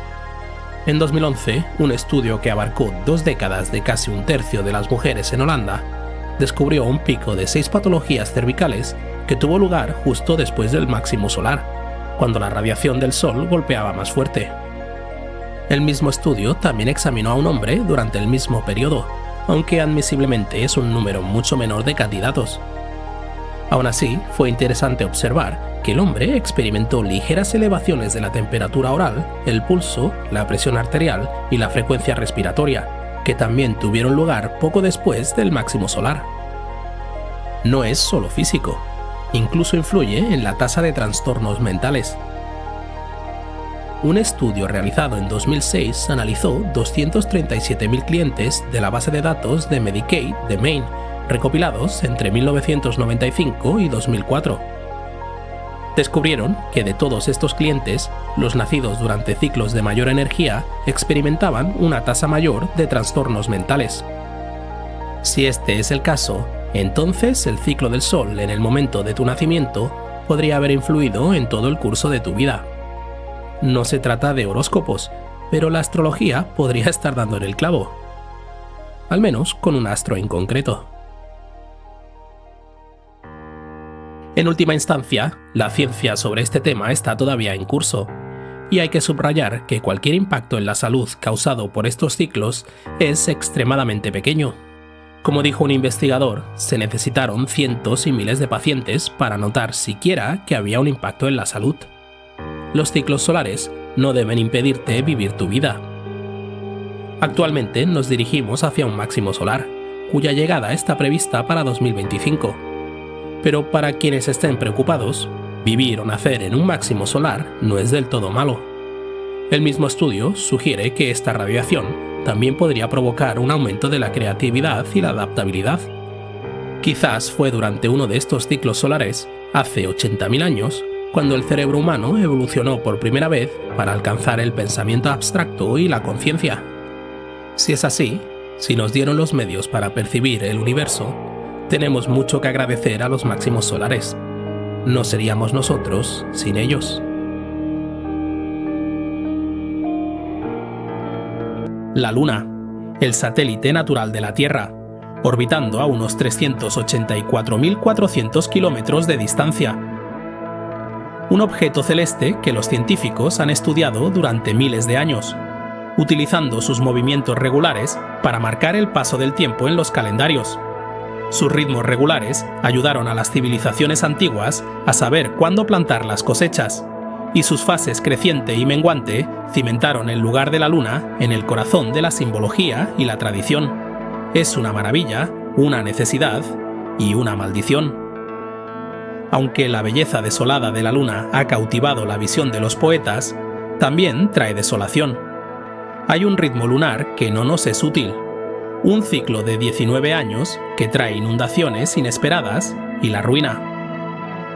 A los científicos de la NASA les preocupa que a mediados de la década de 2030 esté a punto de alcanzar su punto más álgido. Para los ecosistemas que estén adaptados a él de la forma adecuada, esto no será un problema. Pero, ¿hasta qué punto estamos adaptados?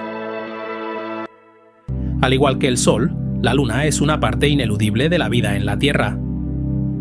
La Luna tiene un impacto inmenso en nuestro planeta. Es probable que ya hayas oído cómo sus ciclos influyen en nuestra vida salvaje, afectan a nuestro clima y crean las mareas. Tendemos a imaginar que las gravedades de la Luna y de la Tierra hacen que giren una alrededor de la otra en una armonía relativamente estable y sincronizada. Pero, como ocurre a menudo, la naturaleza no es tan simple como la imaginamos.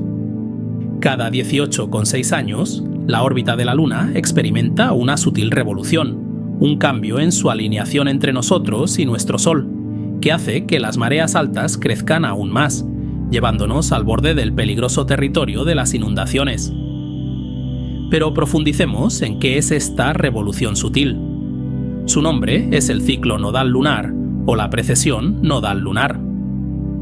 Este complejo nombre se refiere a una característica específica de la órbita de la Luna alrededor de la Tierra. Probablemente sepas que cada 29 días y medio, la Luna orbita alrededor de la Tierra. Sin embargo, esta órbita no es plana. O, para ser más concretos, existe una diferencia de 5 grados entre el ángulo de la órbita de la Luna y el plano de la eclíptica, el plano 2D sobre el que la Tierra orbita alrededor del Sol. Durante la mitad del mes, la Luna está ligeramente por encima del plano de la eclíptica. Durante la otra mitad, desciende por debajo de él. Naturalmente, esto significa que hay dos puntos de cruce, o nodos, un nodo ascendente y un nodo descendente, que marcan dónde la Luna pasa de un lado al otro. Son estos nodos los que se mueven en el transcurso del ciclo de 18 años y medio, girando lentamente alrededor del planeta en una revolución completa. Los propios nodos son los que causan el problema. Para entender por qué, recapitulemos lo que sabemos sobre las mareas. Es posible que ya estés familiarizado con el modo en que la gravedad de la Luna atrae hacia sí el agua de la Tierra, provocando un abultamiento del nivel del mar en el lado más cercano a ella que llamamos marea alta. Probablemente también sepas que esto ocurre en el lado del planeta más alejado de la Luna. En lugar de estar causada por la gravedad, esta segunda protuberancia está provocada por las fuerzas centrífugas, ya que la atracción gravitatoria de la Tierra y la Luna entre sí hace que se comporten como dos bailarines cogidos por los brazos y girando por la pista de baile.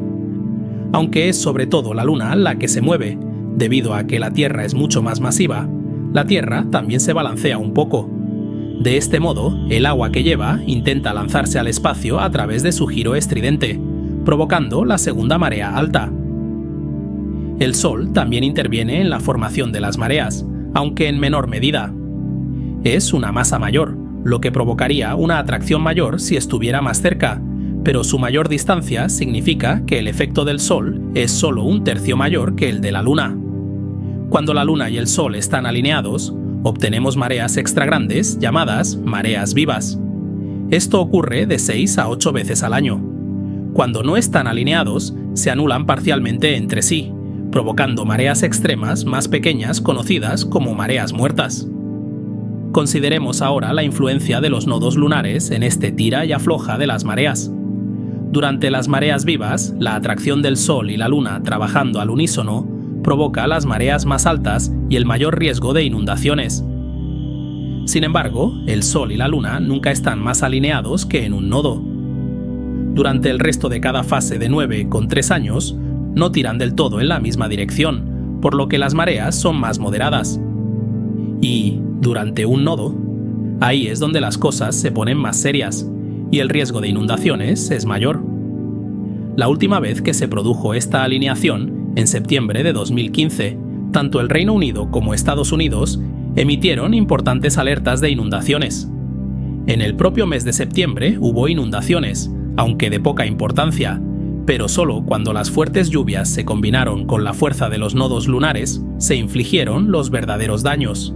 En Estados Unidos, en octubre, Carolina del Sur sufrió inundaciones repentinas que causaron daños materiales y personas que tuvieron que ser rescatadas por los servicios de emergencia. A finales de diciembre de 2015, el Reino Unido sufrió algunas de las peores inundaciones que había visto en un siglo. Combinadas con la fuerza de la tormenta Desmond, las inundaciones y los daños causados por las tormentas provocaron unos daños estimados en 1.300 millones de libras.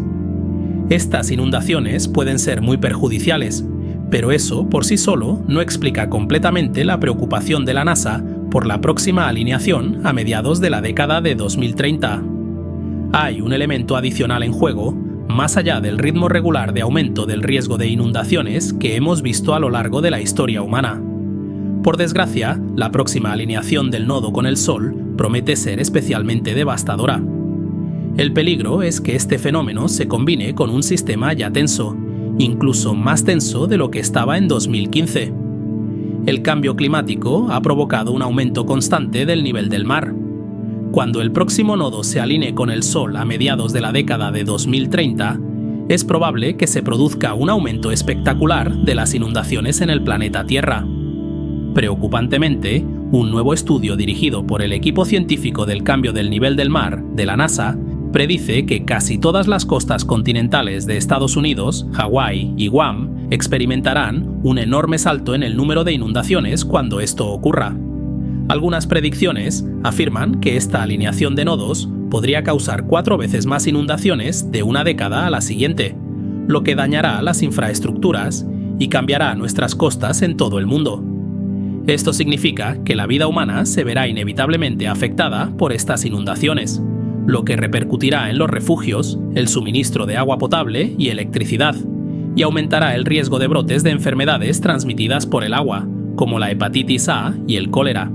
Además, el retroceso de las aguas puede crear charcos estancados donde se reúnen los mosquitos, propagando otras enfermedades como la malaria.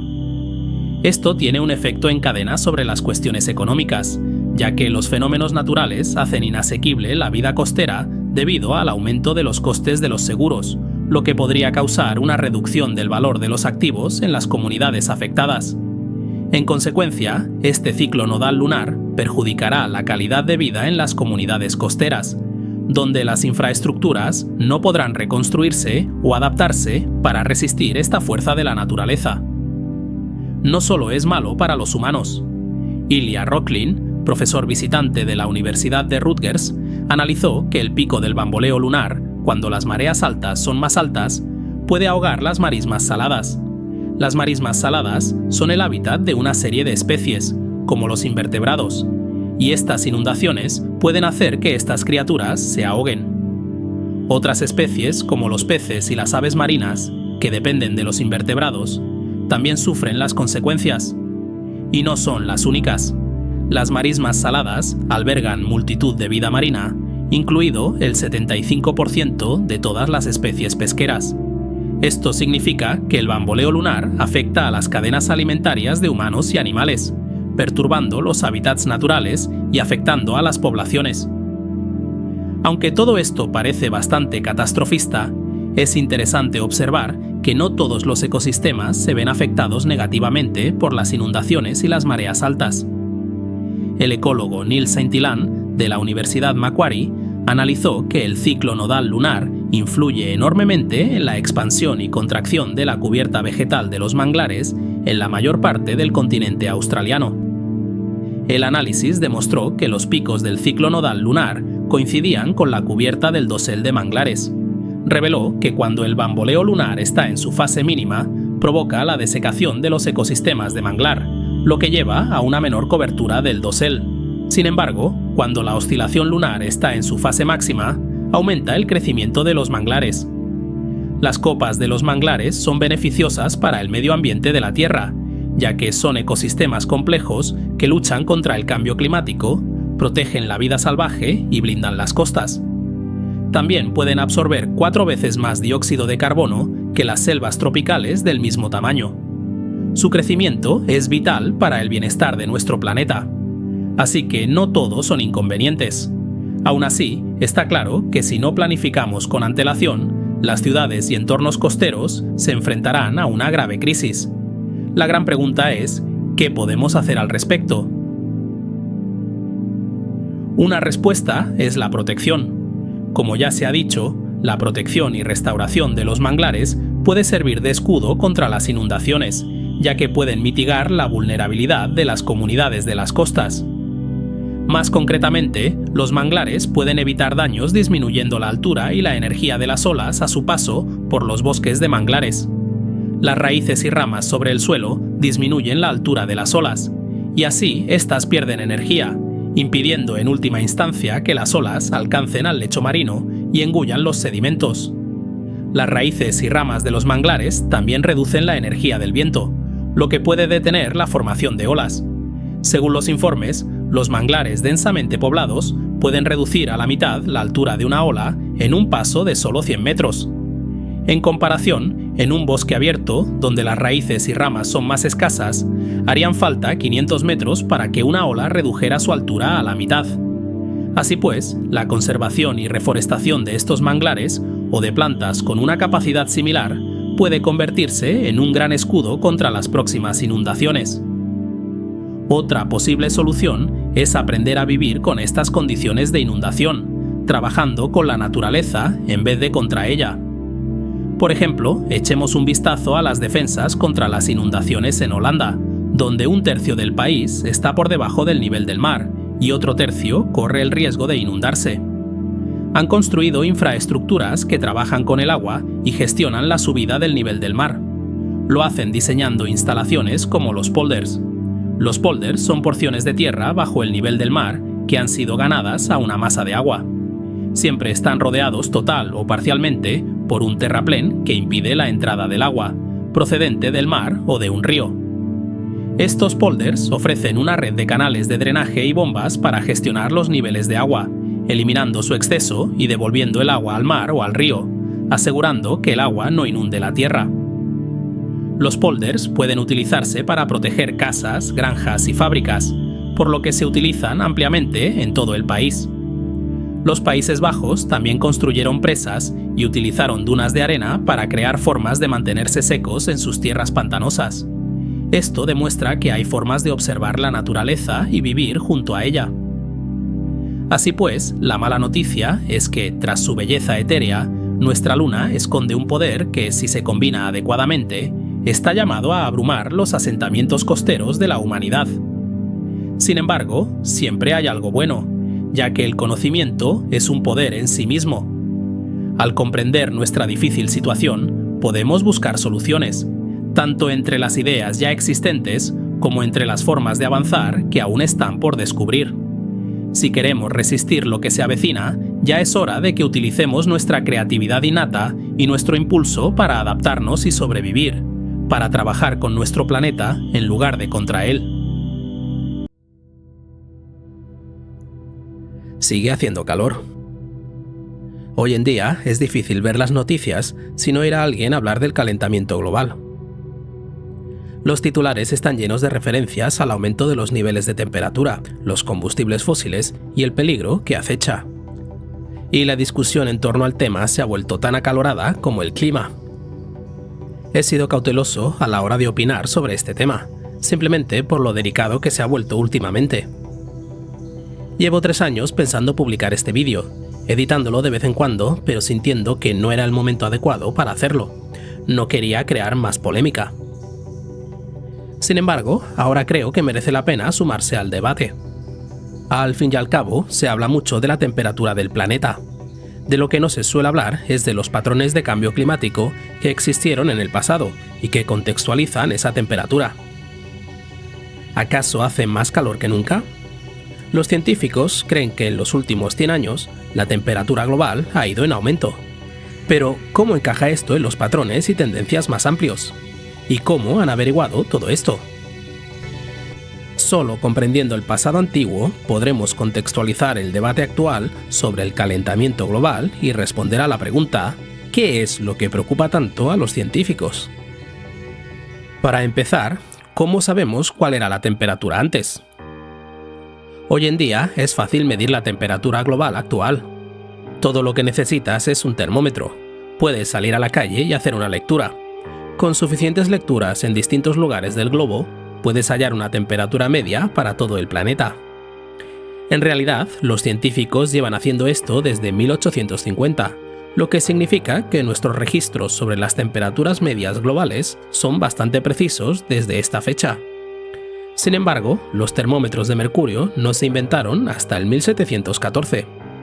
Entonces, ¿cómo sabemos cuál era la temperatura antes de que empezaran a tomarse estas lecturas globales? ¿Cómo sabemos cuál era la temperatura hace 1000 años? O incluso hace 1 millón de años, antes de que los humanos aparecieran en escena. Puede que algunos de vosotros ya conozcáis la respuesta, o al menos una respuesta parcial. Los científicos pueden aproximar las temperaturas globales en el pasado mediante la extracción de muestras de hielo. Básicamente, cuando cae nieve, atrapa pequeñas burbujas de aire donde cae. Si esta nieve no se derrite, sino que más tarde cae más nieve sobre ella, por ejemplo en un lugar muy frío como un glaciar, resulta en capas de nieve y burbujas de aire atrapadas por el hielo, que se remontan a muchísimos años atrás. Se crea algo parecido a los anillos de un árbol. Al recoger el hielo formado de este modo, los científicos pueden llevar las muestras a un laboratorio y fundirlas, liberando el aire relativo a años concretos. Luego pueden medir las distintas proporciones de gases liberados por las burbujas de aire, lo que les indica la composición atmosférica en ese momento. Y como podemos comprobar cuánto calor retiene un gas cuando se expone a una temperatura constante como la del Sol, por ejemplo, el CO2 retiene más calor mientras que el oxígeno retiene menos, con muestras suficientes, los científicos pueden calcular aproximadamente cuál era la temperatura global durante ese año. Sin embargo, los glaciares más antiguos solo tienen alrededor de 1 millón de años. Para hacernos una buena idea de las tendencias que rigen las temperaturas globales, tendremos que remontarnos a mucho antes. ¿Cómo sabemos cuál era la temperatura hace más de 1 millón de años? La respuesta podría sorprenderte. Conchas. Pero no de moluscos, sino de un diminuto organismo unicelular, no mayor que un punto, llamado foraminifera. Al igual que las almejas, estos organismos producen conchas a su alrededor, y estas conchas son ligeramente porosas. El oxígeno, en particular, entra en la concha y queda atrapado en ella, permaneciendo en su lugar incluso cuando el foraminífero muere. Así pues, utilizando un proceso similar al de los núcleos de hielo, si los científicos pueden encontrar caparazones de foraminíferos muertos de un año concreto, pueden liberar ese aire y calcular a partir de él la temperatura global. Este proceso es ligeramente distinto, ya que en lugar de la composición del aire, los científicos se fijan en los distintos isótopos de oxígeno, pero se trata de un proceso muy similar. Los foraminíferos siguen existiendo hoy en día, y aparecieron por primera vez hace 500 millones de años, por lo que son fundamentales para ayudarnos a obtener una imagen clara de las temperaturas globales durante este periodo de tiempo mucho más largo. Pero, ¿cuál es esa imagen?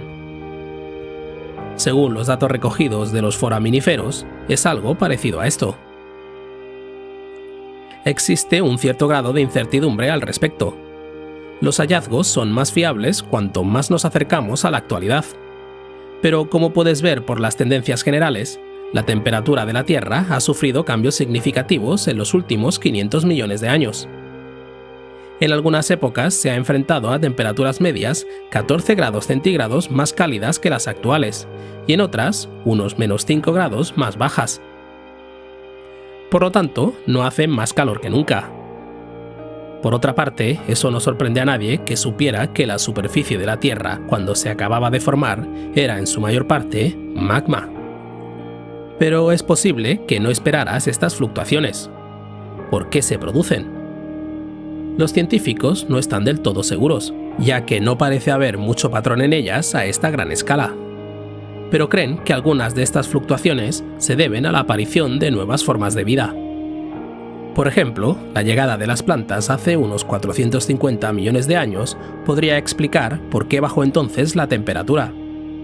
Empezaron a absorber el CO2 atmosférico y lo convirtieron en oxígeno, que retiene menos calor.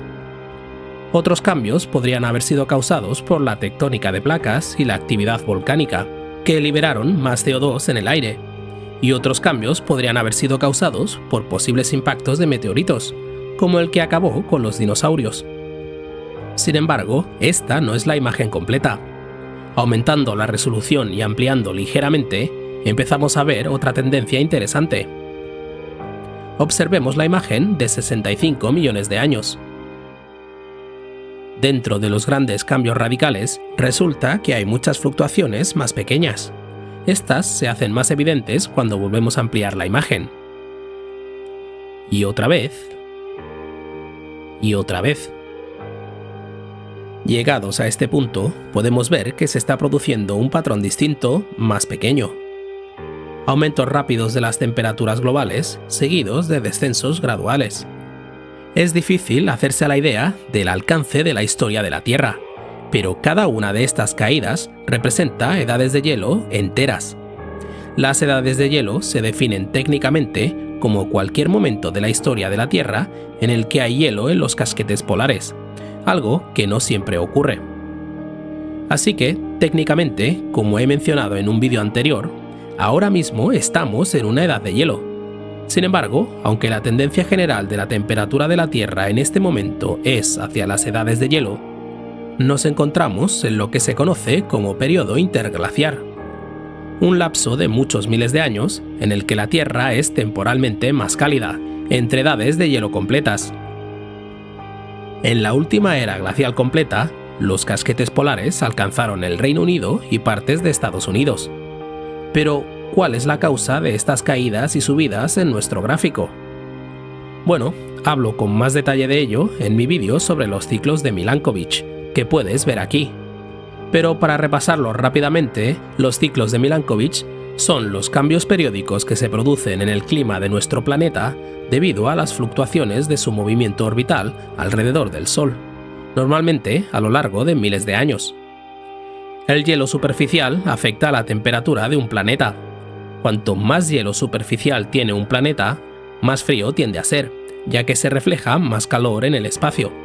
Pero igual de importante es la dirección hacia la que está orientado el hielo superficial. Considera que el hielo es como un espejo que refleja los rayos solares. Si ese hielo no apunta en la dirección de la luz solar, no podrá reflejarla. Así pues, cada vez que el planeta orienta su hielo superficial más hacia el Sol, la Tierra tiende a enfriarse, creando un efecto bola de nieve, nunca mejor dicho. Esto es importante, porque el eje de la Tierra no es estable. A lo largo de miles de años, se mueve de un lado a otro, a veces orientando los casquetes polares más hacia el Sol y a veces alejándolos.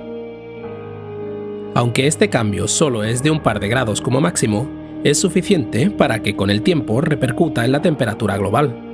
La temperatura desciende cuando el escudo de hielo se orienta hacia el Sol y vuelve a subir cuando se aleja. Esta fluctuación es un ejemplo de ciclo de Milankovitch.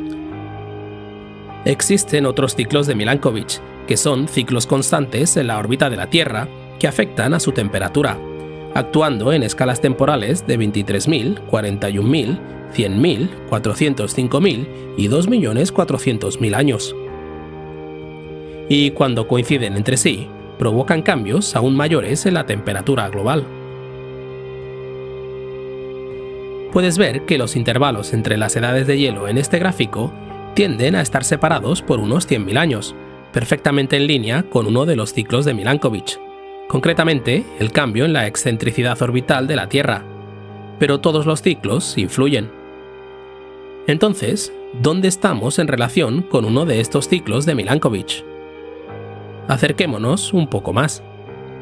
Como puedes ver, hemos salido de una edad de hielo y hemos entrado en una llanura bastante estable de temperatura global. Esto es coherente con el rápido aumento pero lento descenso de la temperatura, que caracteriza a las eras glaciales y a los periodos entre ellas. Toda la historia de la humanidad, desde las pirámides hasta nuestros días, se encuentra en esta llanura, Aunque los humanos ya existían antes de este momento, en realidad no habían llegado a construir ninguna civilización. Los científicos han denominado periodo Holoceno a esta meseta donde comenzó la historia humana. Sin embargo, el repunte que se produce justo al final no es tan habitual. Este repunte representa un aumento de la temperatura global de 1 grado, lo que técnicamente sigue estando más o menos a la par con el periodo interglaciar del anterior al actual, hace más de 100.000 años. Sin embargo, lo preocupante de este repunte no es el cambio de temperatura, sino lo rápido que aumenta. A diferencia de los demás cambios de todos estos gráficos, que se han producido a lo largo de cientos de millones de años en el más largo y de miles de años en el más corto, este aumento se ha producido en 100 años. Esto podría tener un gran impacto en los ecosistemas del planeta. Entonces, ¿qué pudo causar este aumento? La respuesta no puede ser los ciclos de Milankovitch. Como has visto, estos ciclos tienen lugar a escalas de miles de años como mínimo y de millones como máximo. Incluso cuando ampliamos las secciones de nuestros gráficos en las que aparece haber repuntes bruscos, nos damos cuenta de que estos repuntes tienen lugar a lo largo de un periodo de un par de miles de años. Los ciclos de Milankovitch se describen como fuerzas débiles pero constantes, como el transcurrir de un arroyo que acaba erosionando una montaña. No crean efectos en un plazo tan pequeño como 100 años. Del mismo modo, no se ha producido ningún cataclismo como el que acabó con los dinosaurios, que podría ser nuestra otra explicación.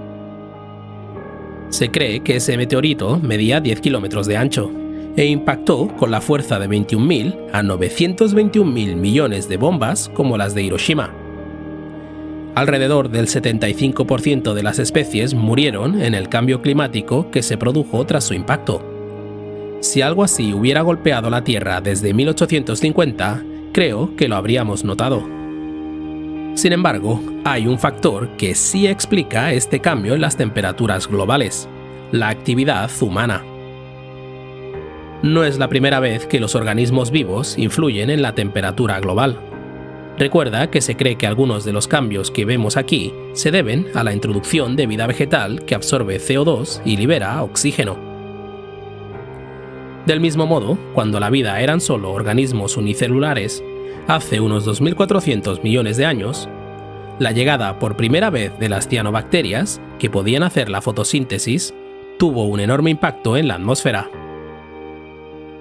Por primera vez, un organismo empezó a aportar oxígeno a la atmósfera.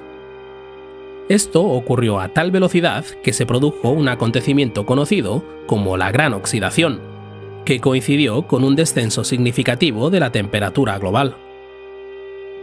Algunos científicos creen que el mundo entero casi se congeló por completo, ya que hay pruebas de actividad glaciar en el Ecuador, una tierra bola de nieve como llegó a conocerse. Lo que aprendemos de esto es que el equilibrio de las temperaturas globales es muy delicado. Una sola especie que empiece a cambiar la proporción atmosférica de gases puede tener un impacto masivo, sobrecargando los efectos más sutiles de los ciclos de Milankovitch. Y desde 1850, los humanos hemos cambiado definitivamente nuestra forma de interactuar con la atmósfera.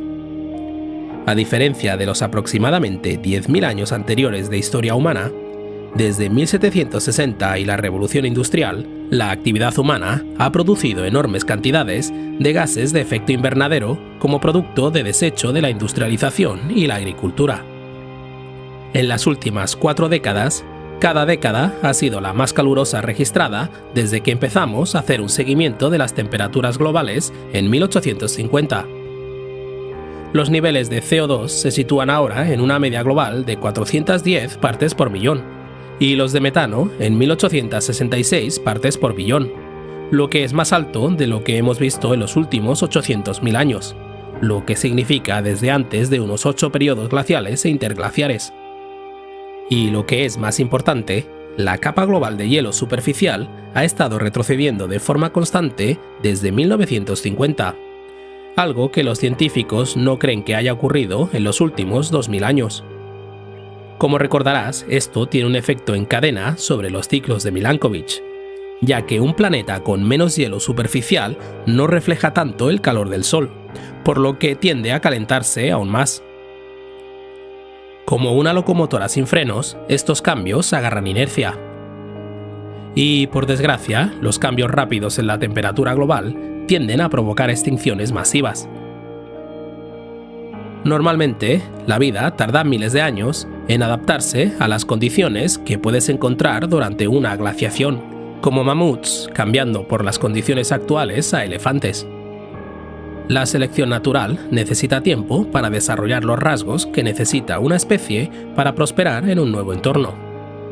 Si las especies no disponen de ese tiempo, o bien tienen que trasladarse a un nuevo entorno más adecuado para ellas, o bien se extinguirán.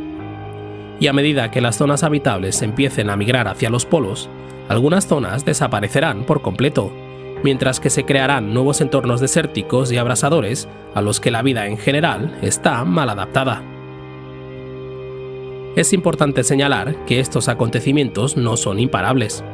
El cambio de temperatura global tiene cierta inercia, pero si los humanos encontramos formas de reducir nuestro impacto, con el tiempo los ciclos de Milankovitch volverán a tomar el control y el aumento se detendrá.